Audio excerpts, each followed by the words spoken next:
سامعین، welcome to my channel voice of Mona. ہماری آج کی سٹوری کا نام ہے زرخرید۔ یالے بہت خوبصورت اور بہت کم سن تھی۔ سیدھی سادی، بھولی بھالی، ہری آنکھیں، سرخ و سفید رنگت، لمبی گردن، گھنگریالے بال، ہنستی تو موتیوں جیسے دانت بہت ہی زیادہ پیاری لگتی۔ یالے کا باپ جوا کھیلتا تھا۔ وہ بڑی گاڑیوں پر لوڈنگ کا کام کرتا تھا۔ جو کماتا اس کا آدھا حصہ جوئے کی نظر ہو جاتا۔ عقل سے تو بالکل ہی پیدل تھا۔ جدھر کوئی لگاتا لگ جاتا۔ یالے کی ماں کو بھی اس نے جوئے میں جیتا تھا۔ وہ بد نصیب بھی اپنے باپ کی وجہ سے جلال کے ہتھے چڑھ گئی تھی۔ اس نے ساری زندگی تکلیفوں میں گزاری۔ وہ جب بولتا اسے پیسوں کے تانے دیتا کہ میں تمہیں خرید کر لایا ہوں۔ وہ بیچاری خاموش ہو جاتی اور روتی رہتی۔ دوبارہ اس نے کبھی اپنے گھر والوں کی شکلیں نہیں دیکھی تھیں۔ اس کا نام نگین تھا۔ نگین بھی بہت زیادہ خوبصورت تھی۔ پھر یالے ماں سے بھی زیادہ خوبصورت نکلی، لیکن قسمت شاید دونوں کی ہی خراب تھی۔ نگین کو یالے کی فکر رہتی۔ اسے پتا تھا جلال بھلے اس کا باپ ہے لیکن وہ کچھ بھی کر سکتا ہے۔ لیکن اس نے سوچ رکھا تھا کہ اگر جلال نے یالے کے ساتھ کچھ کیا یا اسے بیچنے کی کوشش کی تو وہ جلال کو چھوڑے گی نہیں۔ نگین یالے کا بہت خیال رکھتی تھی۔ وہ اسے جلال کے ساتھ باہر بھی نہیں جانے دیتی تھی۔ جلال نگین کو تانے دیتا کہ تمہیں خرید کر لایا ہوں۔ نگین کا دل کرتا جلال کو ختم کر دے، لیکن وہ برداشت کر رہی تھی۔ آج جلال 3-4 لوگوں کو گھر لے آیا۔ نگین نے خود کو اور یالے کو کمرے میں بند کر لیا۔ جلال آوازیں دیتا رہا لیکن وہ باہر نہیں آئیں۔ وہ لوگ بیٹھ کر چلے گئے۔ ان کے جانے کے بعد نگین کو یقین ہو گیا کہ وہ جا چکے ہیں تو باہر آئی۔ اس نے جلال سے کہا، کیوں لاتے ہو تم ان بدذاتوں کو گھر؟ اپنی زبان بند رکھو۔ وہ میرے دوست ہیں، ہوں گے تمہارے دوست، لیکن گھر سے باہر۔ خبردار ان کو دوبارہ گھر کے اندر لائے، ورنہ انجام اچھا نہیں ہوگا۔ کیا کر لو گی تم؟ کیا کر سکتی ہوں یہ تو تمہیں بعد میں پتہ چلے گا۔ یالے بھی اٹھ کر باہر آ چکی تھی۔ جلال اسے دیکھ کر چپ کر گیا۔ نگین نے کہا، غیرت کھا لو، آج مجھے تانے دیتے ہو، کل کو تمہاری بیٹی کو بھی کوئی تانے دے سکتا ہے۔ جلال نگین کو مارنے کے لیے آگے ہوا۔ یالے آگے آ گئی، نہیں بابا، مت مارنا۔ جلال پاؤں پٹکتا گھر سے باہر نکل گیا۔ نگین رونے لگی۔ یالے کو دکھ ہو رہا تھا۔ وہ ماں کو چپ کروا رہی تھی۔ پھر نگین نے یالے سے کہا، میں نہیں چاہتی میری زندگی جیسی ہو تمہاری زندگی۔ یالے نے کہا، اب چپ کر جائیں، کچھ نہیں ہوتا، بابا ایسا نہیں کریں گے، مجھے یقین ہے۔ پھر نگین نے کھانا بنایا۔ یالے ساتھ لگی۔ کھانا کھا کر دونوں کمرے میں سو گئیں۔ نگین خوف کی وجہ سے اندر سے تالا لگاتی تھی۔ جلال باہر ہی سوتا۔ وہ جانتا تھا نگین اس سے ڈرتی ہے۔ صبح ہوئی تو شور کی وجہ سے نگین کی آنکھ کھل گئی۔ باہر کچھ لوگ تھے۔ اس نے کھڑکی کھول کر دیکھا، ایک آدمی جلال کے ساتھ جھگڑا کر رہا تھا۔ جلال نے شاید اس کے پیسے دینے تھے۔ پھر وہ چلا گیا اور جلال کو دھمکی دے کر گیا، تمہیں گولی مار دوں گا اگر میرے پیسے نہیں دیے تو۔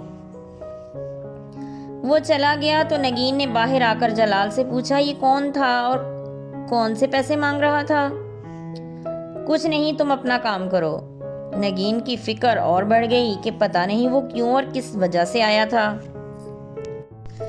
نگین ذہنی مریض بنتی جا رہی تھی۔ یالے بھی ڈری سہمی تھی۔ وہ ماں بیٹی دونوں ہی خود کو غیر محفوظ سمجھتی تھیں۔ پھر وہ ناشتہ بنانے لگیں تو دروازہ زور سے بجا۔ نگین ڈر گئی۔ اس نے ڈرتے ڈرتے دروازہ کھولا۔ وہاں ایک ادھیڑ عمر عورت تھی، بہت روبدار شخصیت کی مالک۔ نگین اسے حیرت سے دیکھ رہی تھی۔ اس نے کہا، میرا نام جہاں آرا ہے۔ جی میں آپ کو نہیں جانتی، آپ کو کس سے ملنا ہے؟ میرا نام نگین ہے۔ اچھا میں اندر آ جاؤں؟ جی آ جائیں۔ وہ اندر آ چکی تھی۔ یالے کو دیکھ کر بولی، بہت پیاری ہو تم۔ یالے بھی حیرت سے اس کی طرف دیکھ رہی تھی۔ اس نے بتایا کہ میں آپ کے برابر والے گھر میں رہتی ہوں، ہم یہاں نئے آئے ہیں۔ میرا دل کیا میں آپ کو ملوں، دیکھوں محلے دار کیسے ہیں۔ نگین کا دل مطمئن ہو گیا۔ اس نے یالے کو بولا جاؤ چائے بنا کر لاؤ۔ یالے چائے بنانے چلی گئی۔ نگین جہاں آرا سے باتیں کرنے لگی۔ یالے آئی چائے لے کر۔ نگین بہت خوش تھی۔ اسے جیسے سہارا مل گیا تھا۔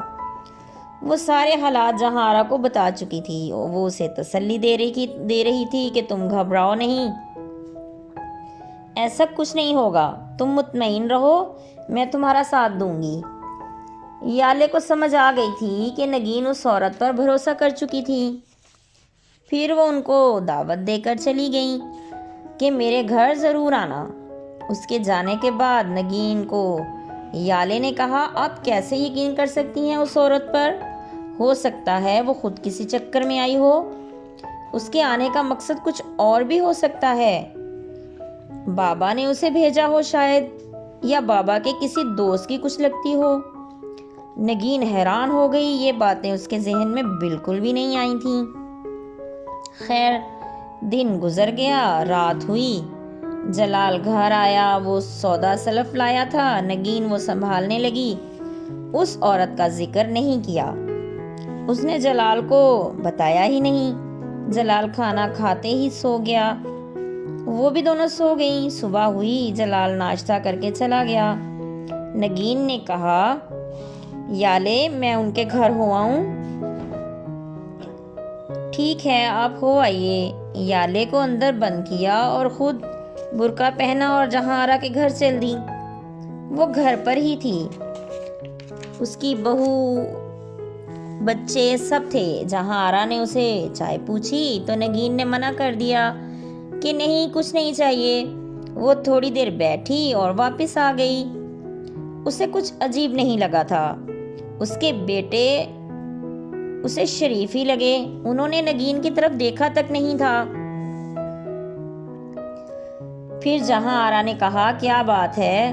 اس نے کچھ نہیں کہا اور گھر آ کے یالے کو بتایا کہ وہ تو عام سے لوگ ہیں۔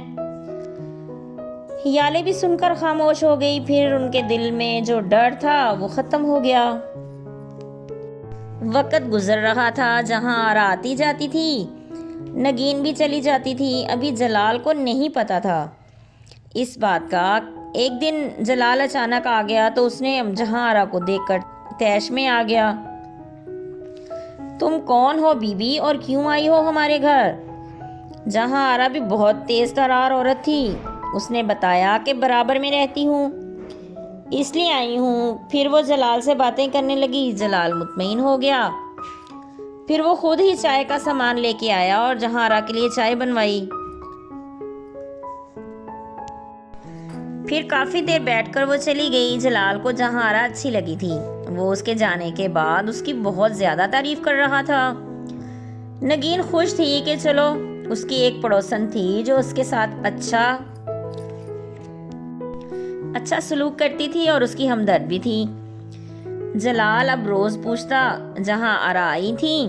کبھی کبھی وہ اس کے سامنے ہی آ جاتی۔ ایک دن جہاں آرا آئی تو جلال گھر ہی تھا کہ وہ بندہ آ گیا جو جلال کو دھمکی دے کر گیا تھا۔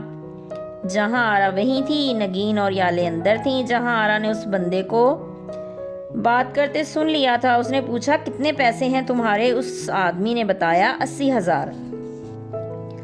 جہاں آرا نے اسے گھر سے باہر رکنے کا بولا۔ اس نے جلال کے سامنے پیسے واپس کر دیے۔ جلال اس کا شکریہ ادا کر رہا تھا۔ جہاں آرا ان کے گھر واپس آ گئی۔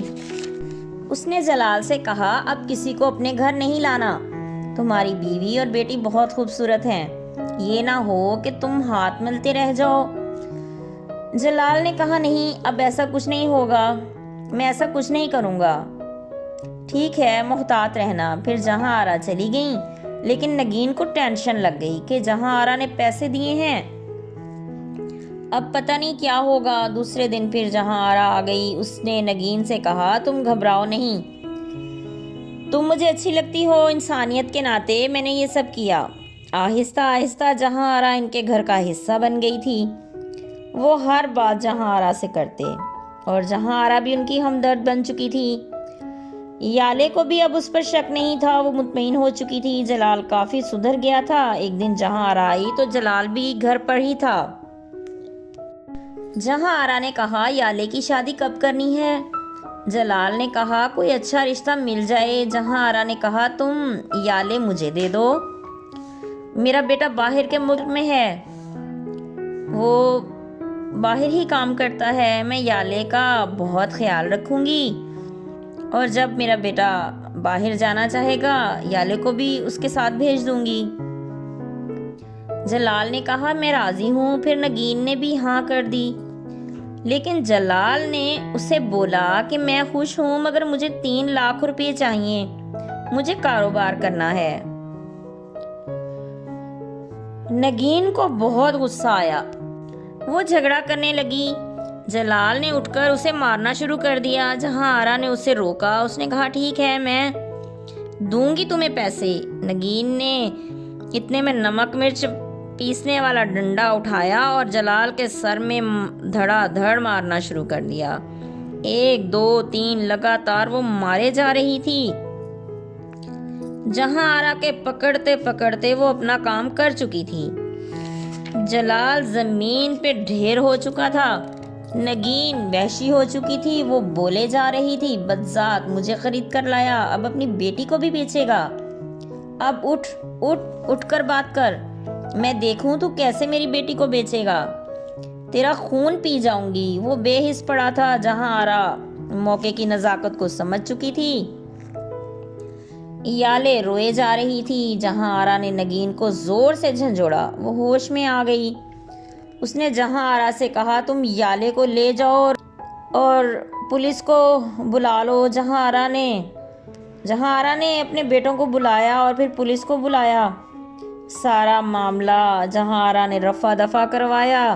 اب دونوں ماں بیٹی پریشان تھیں۔ جہاں آرا نے اپنا گھر اور ان کا گھر بیچ دیا اور ان کو لے کر وہاں سے چلی گئی۔